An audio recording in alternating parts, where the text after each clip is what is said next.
Today on Book of Experts TV, we're going to get a little bit nerdy. And I say that up front because it may scare a few of you away. But I want you to know that. I want you to know what we're doing. And I'll tell you why in just a moment. But we're going to be talking CRMs, we're going to be talking duct tape and growth, and what do they all have in common. That's what our guest is going to be going deep on with our masterclass conversation today on Book of Experts.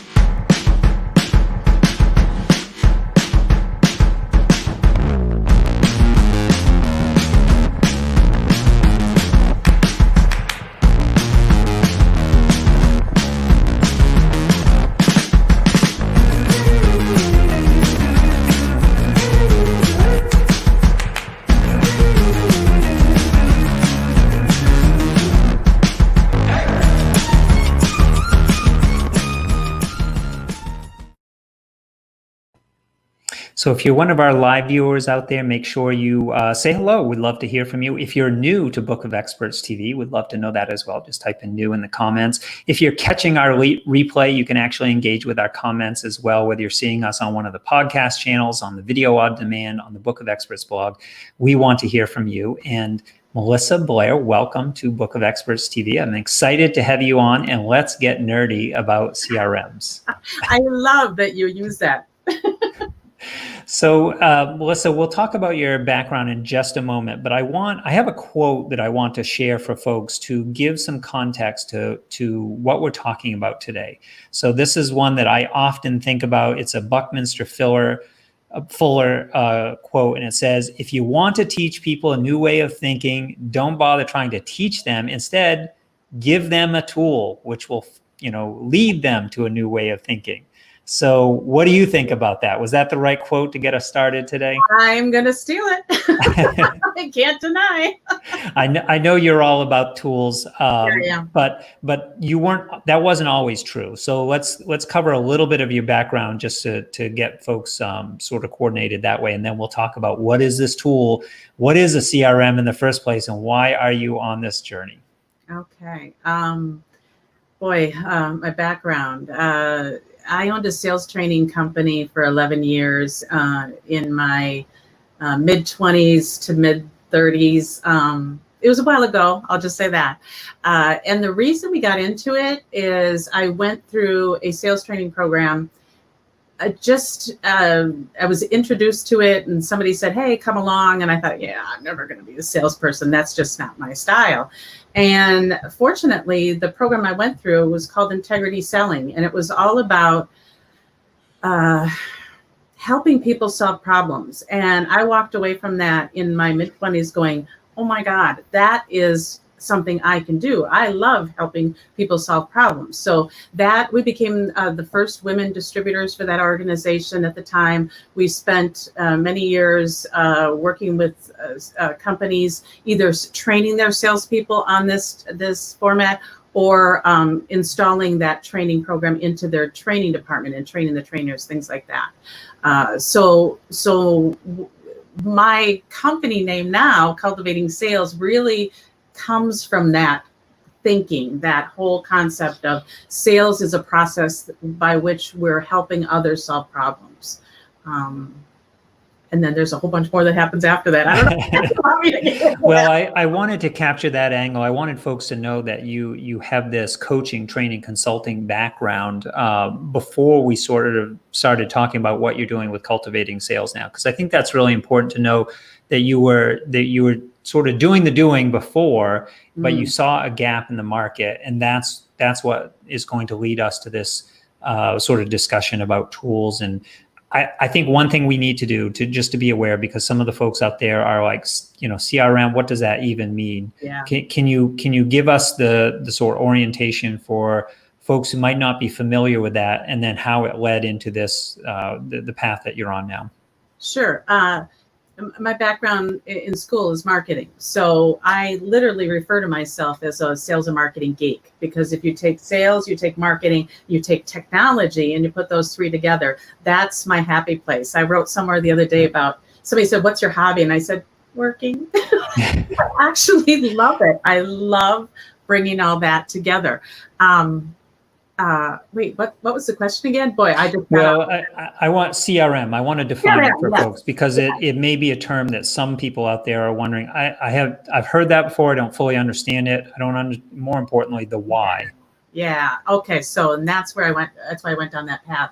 So I have been working with software in the sales and marketing realm forever. And CRM means customer relationship management. And basically, in many cases, it's just been a digital Rolodex. And those of a certain age will remember the Rolodex we had where all the cards were in and that's how we kept track of all our relationships. CRM just allows us to do that in a digital form. And that means that we can manage way more relationships digitally than we could manually. Now, since that time, CRM has now exploded to be many more things.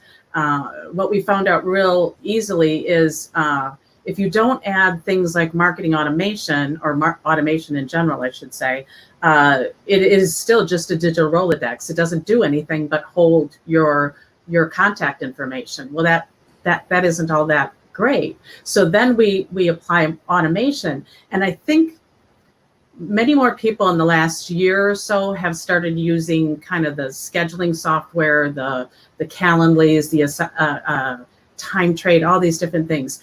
In many cases, that's their first entree into automation. Wow, this frees up so much time. I don't have to go back and forth to try to figure out when a time is good. The confirmations and reminders just go out. I just have to show up for the appointment. They book the appointment. Everything else is. That's automation. And once you experience that, you get hooked because it's like having a little mini person following you around everywhere going, okay, what should I do next? What should I do next? And I just geek out over that. I love that. I love that way of describing it. It's like having your own minions, right? I love that. So customer relationship management, CRMs, and there are so many out on the market. I mean, I just know from my own firsthand experience because we've tested dozens of them looking for the right fit.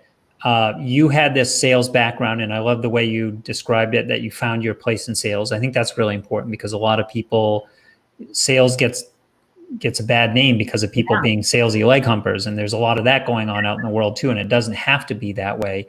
Yeah. And then now today we're talking about tools. So bring us sort of full circle. And I think this is a good place to bring in your diagram to sort of ground the discussion. Let's have a masterclass discussion about CRMs, duct tape, pulling it all together so you can grow your business. Okay. Now, do I want to share my screen at this point? I will. I'll actually. You're going to do it. Okay. Well, I lost it.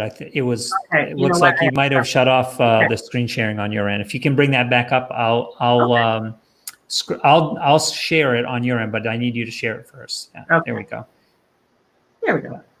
Now I just where'd that? No. Yeah. Just find that diagram. There you go. Did that screen share? Okay, that's why I pushed the wrong one.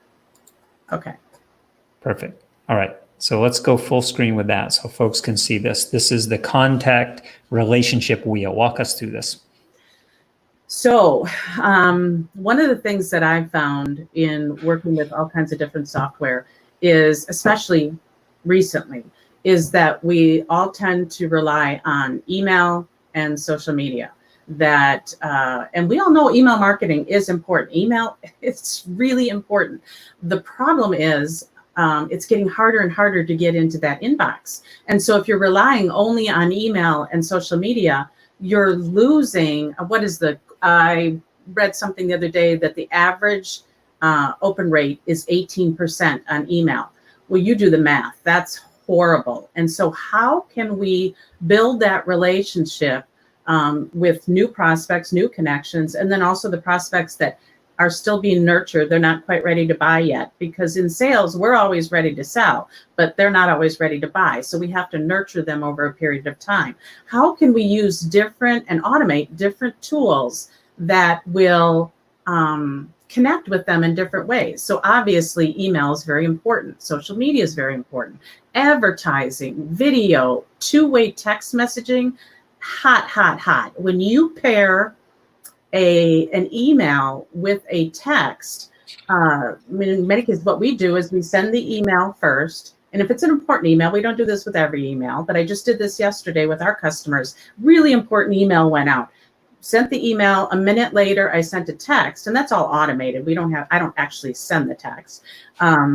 As a minute later, the text goes out saying, hey, just sent you a really important email. Want to make sure it landed in your inbox. If not, check your spam folder. And invariably people text back, oh yeah, it was in spam, or no, I got it. We're all good. I saw it. And that makes the email gods happy, because if they're opening that email, if they're finding that email, opening it and replying to me based on it, that just ensures that more of my emails would get through, because there's that whole dynamic of interaction with your emails. If people are not opening them and reading them every month or every week, whatever, that you keep emailing those people, that's bad. So you really want to get that interaction and clean your list. If after 6 months they're still not opening them, let them go. There's a whole world. Right. We could go deep on the email marketing, and there are a ton of questions out there right now around this, because email marketing, I mean, this was my background for a number of years as well, list building and email marketing. And the rules of the game have changed. It's not working like it has in the past.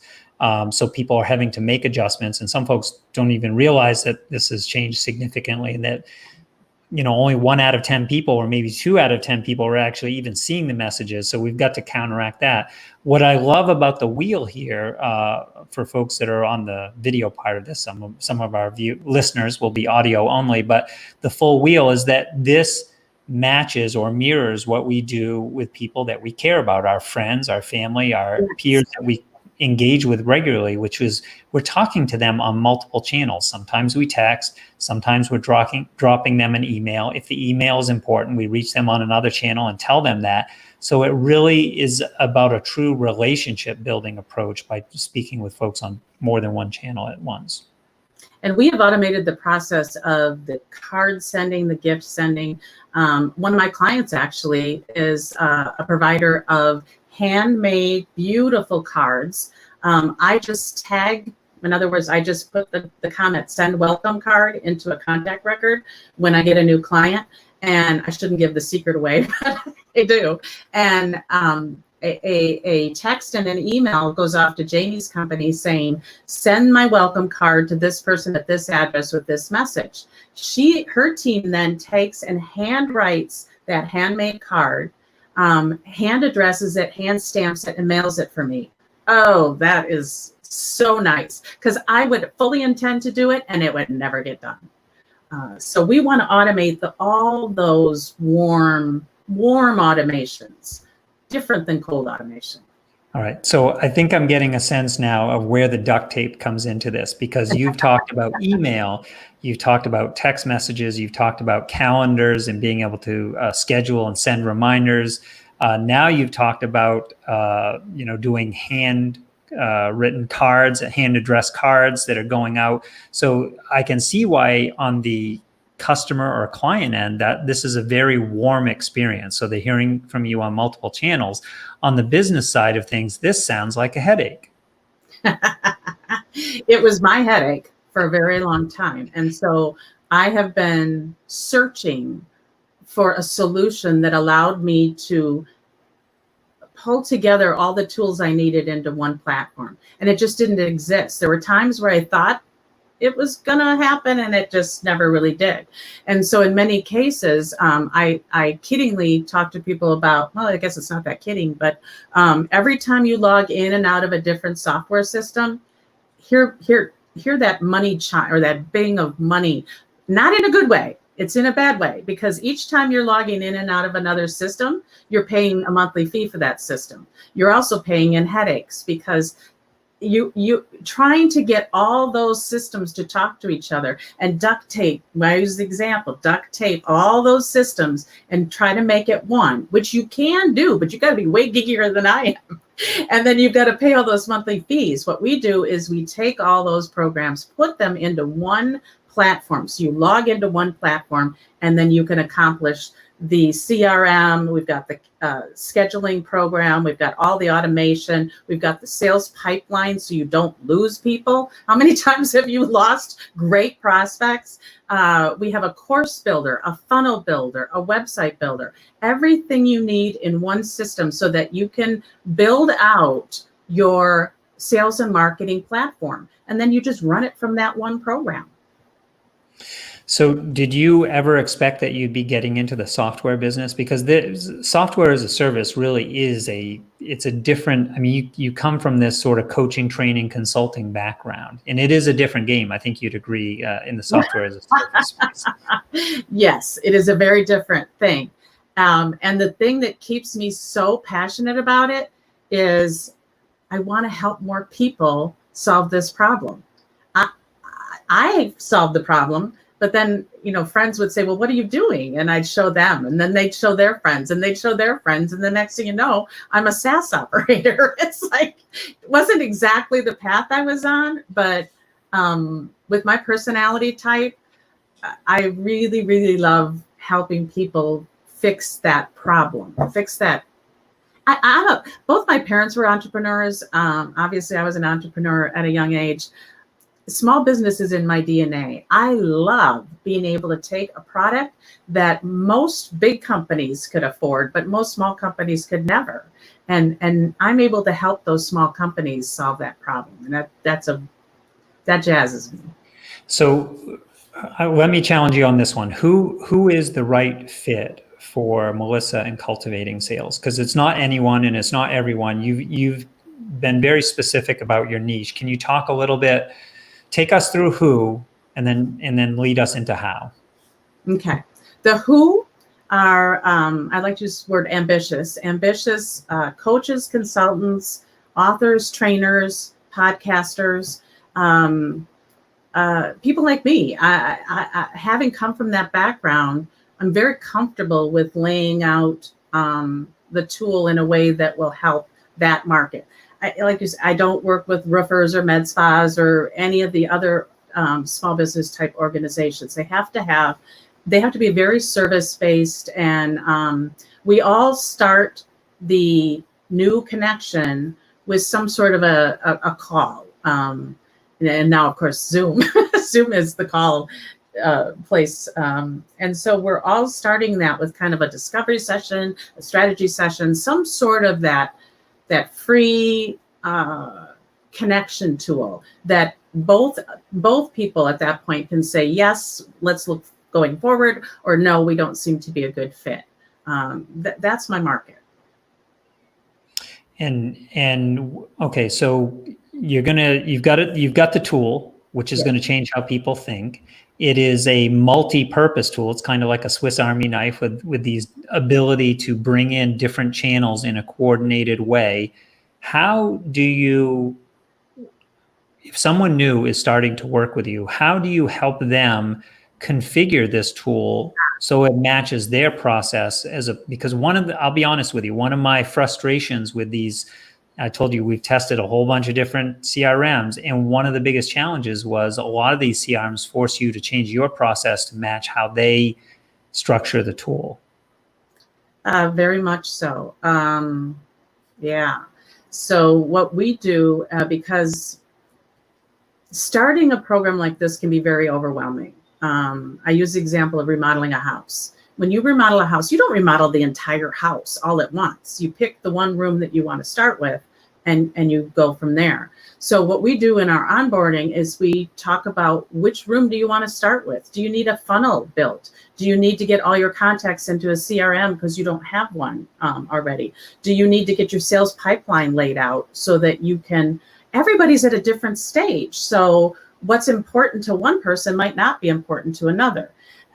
So we try to first get you building and helping you build what's the room that's most important to you, and then continue to grow from there. There's parts of the system I haven't even done yet. It is not something you build overnight. It is a process. And yet we want to start with something that will make you money right away, because, hey, that's what we all want to do. We want to not only pay for the system so that you're not losing money every month. We certainly don't want to be an expense, but we want to see you enjoying the ROI from it and see that positive interaction coming from it.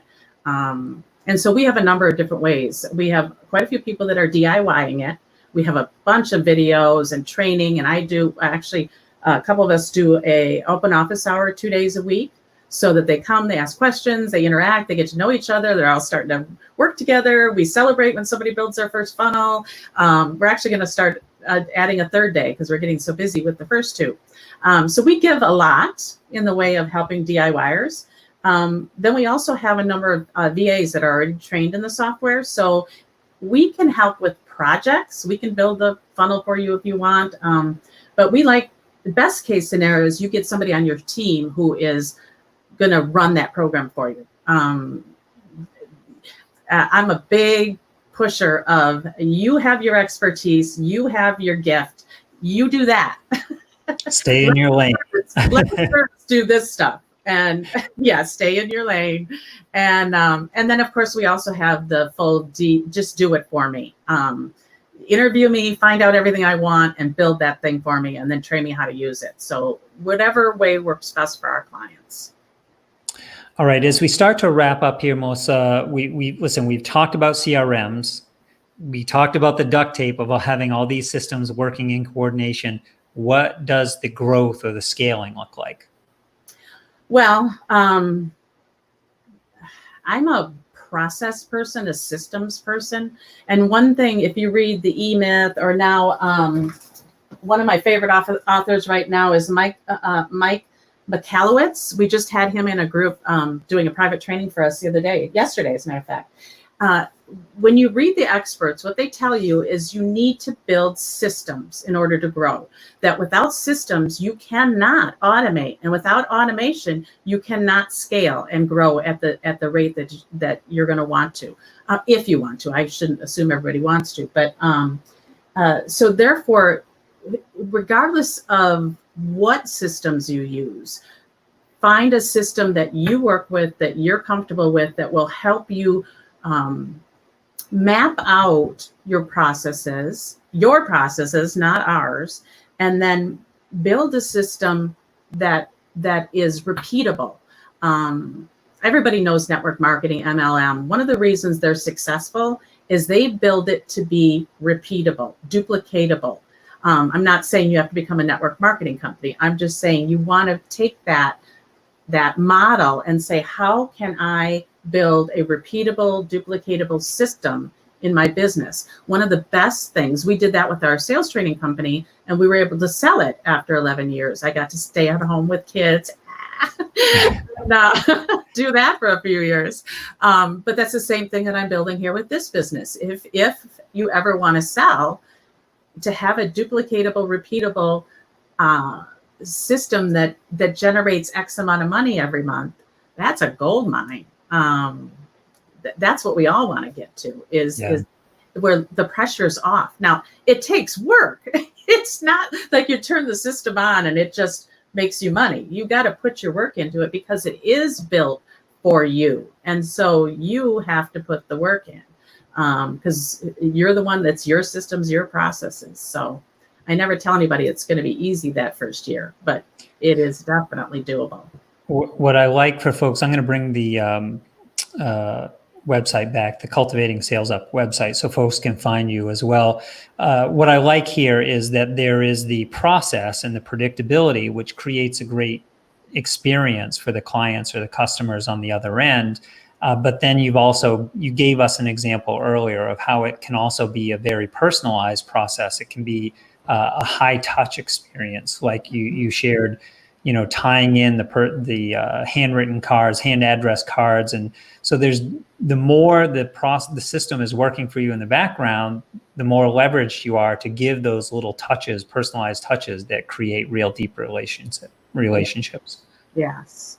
Yeah. My time is spent connecting with, our tagline is connections plus conversations equals currency. I need to be making connections and having conversations. I don't need to be doing anything else. Now, granted, I'm still doing other things because I have a hard time following my own advice. But those are the two things that really I should be working on, and then let the software handle the things that I shouldn't be doing.